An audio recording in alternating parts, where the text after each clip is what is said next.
Comparing sizes. The thin line between them. Hello, language enthusiasts. Today, we're going to dive into a fascinating part of English conversation, which is describing things, shapes and sizes. Specifically, we're focusing on the topic, comparing sizes, and even more specifically, the concept of thinner than. By the end of this video, you'll be able to use this phrase like a pro to compare objects based on their thickness. First off, let's understand what thinner than means. When we say something is thinner than something else, we mean it has less thickness or depth.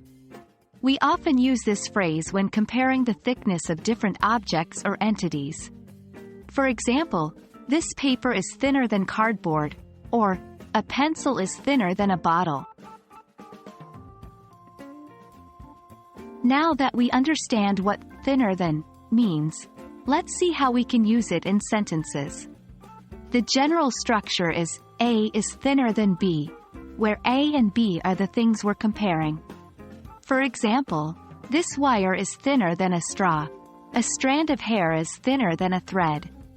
Try to come up with your own examples, as practice is key to mastering the use of this phrase. In English, there are also degrees of comparison, and this applies to thinner than as well. We can use words like much, far, a lot, or slightly to show how much thinner one thing is than another. For instance, a sheet of paper is much thinner than a book. A needle is far thinner than a broomstick. Again, try to create your own examples to understand this better.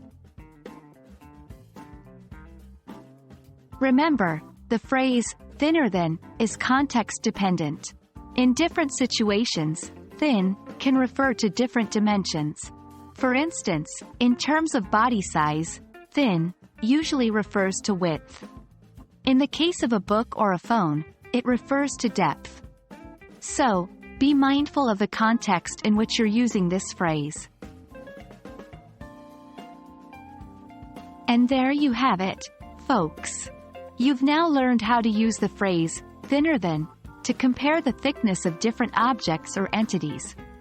Remember, practice makes perfect, so try using this phrase in your daily conversations. As always, we hope this video has been helpful. Until next time, keep practicing and expanding your English vocabulary.